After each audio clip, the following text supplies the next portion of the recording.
Sixing girlfriend. Start slowing down. She asks if something is wrong. Say yes. Get off her. Tell her I'm not attracted to her anymore. She's too thin. Tell her I love her and want her. But if she could put on some pounds?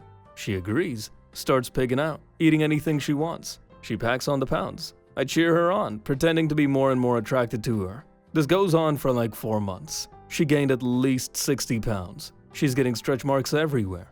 I call them sexy marks. While she's out, packs up all my shit. Only leave her a note. Remember that guy who you got drunk and effed while we were dating? I do. Your body was fantastic and the best thing about you. Now that I've destroyed that, we're even. Don't ever contact me again, you fat frickin' skank. P.S. Stretch marks are frickin' disgusting. She's put on 20 pounds since then.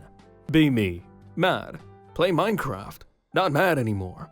Thanks, Minecraft. Walking down the street. See another person walking in the opposite direction. Oh frick. Should I look straight down or look them in the eyes? They're getting closer. Finding it harder and harder to walk normally. Will they notice the way I walk? We pass each other. Phew! Holy shit, that was nerve-wracking. Male to female. Used to be super depressed and anxious. Moved in with boyfriend and be a stay-at-home wife. Fast forward a year. Wear a collar with tag at almost all times. Have my own bowl with my name on it I eat everything out of. Get belly rubs while laying on his lap while he watches videos. Get called a good girl and given scratches all the time. He feeds me, treats and praises me for doing things. Get taken on walkies every night. Barking is honestly a verbal tick at this point.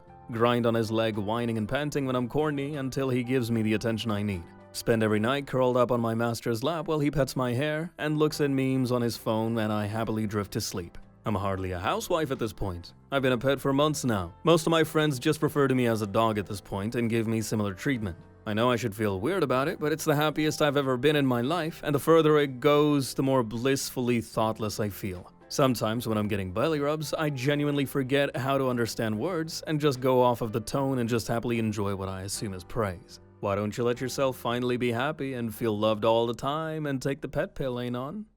Be me. 23, incel. Been on the internet for way too long.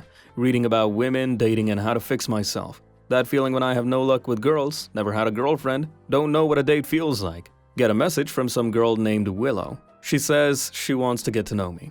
Actually just wants WoW gold, but whatever. That feeling when intrigued but not expecting much. Maybe she's just like me. She actually is. Tells me she's an incel as well. Start talking to Willow more. She's surprisingly down to earth. We talk about how nobody wants us, how hard it is to meet people. She complains about how she's always overlooked by men, how she doesn't fit the perfect girl mold. She tells me she's given up on ever finding someone, just like me. That feeling when we bond over our shared loser status. She suggests we meet up. Maybe we can find something real. Sure, why not? I've got nothing to lose. Maybe this could be different. Meet up with Willow at a coffee shop. She's not exactly what I expected, but she's cute in a quirky way. We start talking about our lives, but quickly it gets awkward. She complains about her job, how she's constantly judged by her looks, how guys never take her seriously. That feeling when I feel like I'm hearing my own complaints echoing back at me. Start realizing that we're both just losers. That feeling when we're both sitting there complaining about how bad our lives are, how nobody likes us. She says she doesn't think men are worth it. And I say women just don't get me. We try to find something positive to talk about, but it feels forced. The more we talk, the more I realize we have nothing in common except being miserable.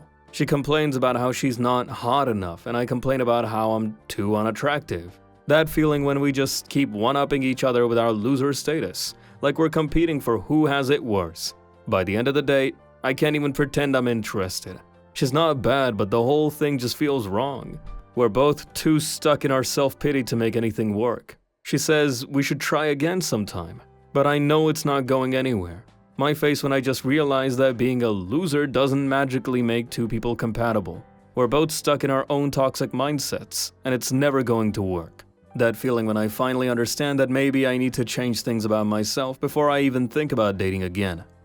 Be me. 30-something Anon who's never gotten laid unless you count my lolly body pillow. Decide to go downtown for an anime convention. On subway, see a girl with bright pink hair. Immediately get a raging hard-on. Waddle over. Pull out attendee from my pocket. Care for attendee, m'lady? She looks weirded out, so I go in for the kiss real smooth like. She freaking kicks my balls. Sprints out of the train screaming, "Help!" Why do people treat us gamers like this? Walk into subway by myself. Forget I'm in real life. See white woman. Audibly say, white woman spotted. Called my crush mom. Be me. At the dinner table with family, eating my hot dog too fast. Choke. Oops, looks like I just choked on a wiener. Whole family laughs. Dog laughs. Can hear neighbor laughing next door. Reporters show up to ask me about the joke. Tell them the story. One reporter is laughing so hard she has a seizure.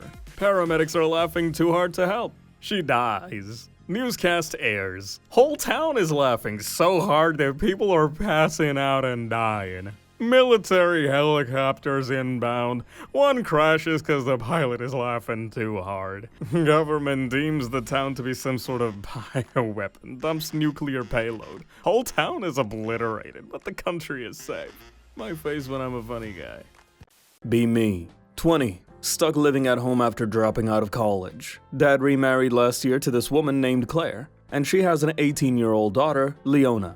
Leona moves in with us. She's cute but super aloof, always on her phone or in her room. Doesn't talk to me much unless she absolutely has to, which honestly just makes her more mysterious. At first, didn't think much of her, but after a few months, start noticing little things. She's got this cool, sarcastic sense of humor when she does talk. Starts working out in the living room sometimes. Can't help but watch from the corner of my eye. Brain starts doing the dumb thing, thinking, she's not technically my sister, right? One night, home alone with Leona, she's in the kitchen making tea. Figure it's the perfect chance to break the ice. Maybe see if she's into me. Walk in, lean casually against the counter, and say, you know, you're kinda cute for a stepsister. She looks up, completely caught off guard, and says, thanks? In the most awkward tone ever. Try to play it cool, make a dumb joke about how we're not real siblings, so it's not weird. Her face shifts immediately, goes from confused to outright disgusted. She just says, okay, I'm done here. Grabs her tea and leaves the room without another word. Next day, Dad calls me into the living room. Claire and Leona are sitting there, both looking pissed. Leona won't even look at me. Dad starts with, so, Leona told us something concerning. Immediately know I'm screwed, try to play dumb, but Claire's not having it. She says, she told us about your little comment last night. Care to explain yourself? Try to downplay it, say it was just a joke, didn't mean anything by it. Dad cuts me off, says, there's no excuse for making her uncomfortable in her own home. Claire starts talking about how hard it's been for Leona to adjust to a new family dynamic. They both look at me like I'm the biggest disappointment ever. Leona finally speaks up and says, I just want him to leave me alone. Her voice cracks a little, and I realize just how badly I messed up. Dad lays down the law. If anything like this happens again, you're out of this house. Claire agrees, says, this is your final warning. Leona avoids me completely after that. Won't even stay in the same room as me. She spends more time out of the house, and when she is home, she's locked in her room. Whole atmosphere in the house gets tense. Dad and Claire are clearly disappointed in me. Friends laugh when I tell them, say it's classic stepbro behavior, but it's not funny when you're living it. My face when I let a dumb crush ruin my entire family dynamic. My face when I'm probably never gonna live this down.